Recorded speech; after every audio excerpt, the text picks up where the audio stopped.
Bank of America launches research into cryptocurrencies. The bank, the nation's second largest bank, claimed that Bitcoin is too large to ignore and has begun researching Bitcoin.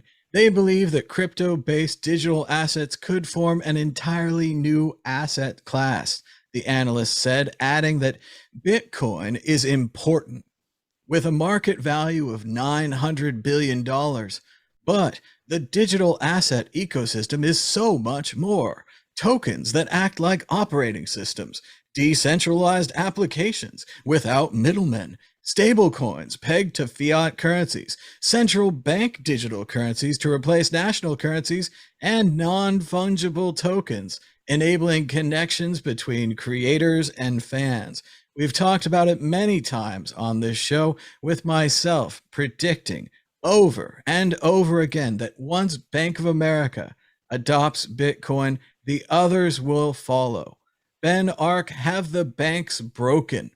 Do they have nothing left except to sit back and admire the beautiful world of cryptocurrency that we have created without their permission and against their wishes? It's just like free and open source software. When you look at something like Microsoft, they fought it until eventually they just have to. Now they are the biggest, free and open source contributor in the world, and it's the same with these big banks. They fight it, and now they just have to adopt Bitcoin and the ecosystem. But yeah, it is too large to fail. It's extremely bullish when these, authorities, big institutions, they publicly say positive things about Bitcoin. There's then this ripple effect, and all these other billions, trillions of dollars are now going to pour into Bitcoin because of it. So the Bank of America releasing this statement and imagining a world where things like Bitcoin are just interwoven into general society is extremely bullish for just pulling it, for just giving a green flag to all these other companies and businesses and investors. And I mean, most big companies on the planet, they have some R&D into Bitcoin and cryptocurrencies. So because it is incredibly useful technology. So it was inevitable. We got there in the end. Well done for calling it out, Thomas, all those years ago. And yeah, it's nice just to get to yet another milestone. Dan, Eve. Well, if you can't beat them, join them. And there's a lot of people that have started saying it's too beaucoup to ignore. And Bitcoin is growing exponentially. Obviously, it has its little setbacks when Tesla says that they're going to stop accepting it briefly, and all these little funny things, and the market moves because of crazy tweets and stuff. Maybe Bank of America are actually, they were kind of thinking maybe we can do a Tesla and like pump the market. So maybe that's a sign they've just bought heavily, and they were just expecting a bit of a bump. But they've seen JP Morgan and Goldman Sachs and their little blockchain divisions, and they're getting a bit jelly, okay? And they're like, okay, cool. Well, we'll get involved now. But 12 years late to the pie. One thing that was quite interesting is that instead of talking about Bitcoin specifically, a lot of the chatter on Twitter was the Ripple army making a savage comeback because of a rumor of like Ripple and Bank of America. So there's like loads of quote retweets and all the articles going, Ripple's coming now. Yeah, Ripple's coming, Bank of America, Ripple. But I doubt it's that. Obviously they're talking about Bitcoin. They're talking about the $900 billion asset that's just about to pump over to a trillion very soon. So yeah, I think it's Bitcoin doesn't need these kind of like false idols and authoritarian like stamps of approval, but when it does happen, it makes the people that were ignorant to Bitcoin or just didn't want to really research it because it wasn't in their sphere of interest because the banks aren't supporting it. People are now getting more into it. They're reading about it, that it's being put in front of their faces. And specifically by the banks who have previously said ignore it. It's Bitcoin's stupid. It's going to die. It won't last. Blah blah blah. So I think it's overall it's good for it's that kind of seal of approval from the existing awful infrastructure. Josh Agala. Well, Bank of America is too big to fail. and Bitcoin is too big to ignore. Really, it says it all, right? But actually, a lot of the clever banks have been looking at Bitcoin for a while. We won at Vaultoro a BBVA award back in 2015 for being innovative and cool. That's one of the biggest banks in Latin America. It's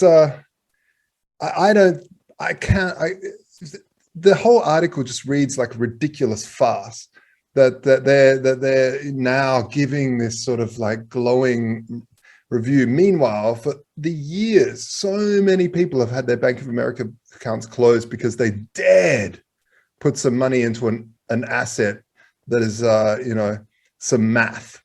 And it's really unfortunate that they've taken this long to say, oh yeah, okay, let's have a look at it. But this is the same thing that happened with the record industry. The record industry really needed to get their ass kicked all over the place. The entire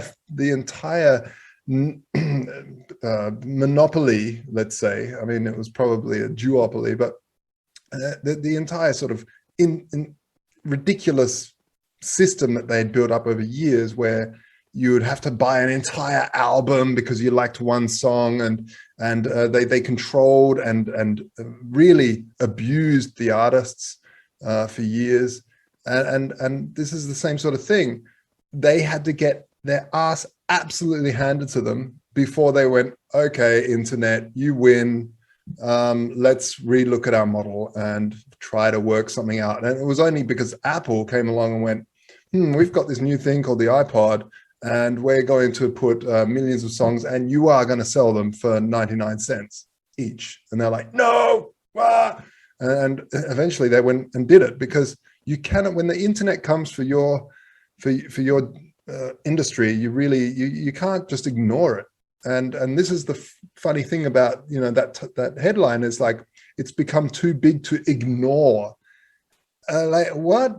As if, right? Your whole point of existence is money.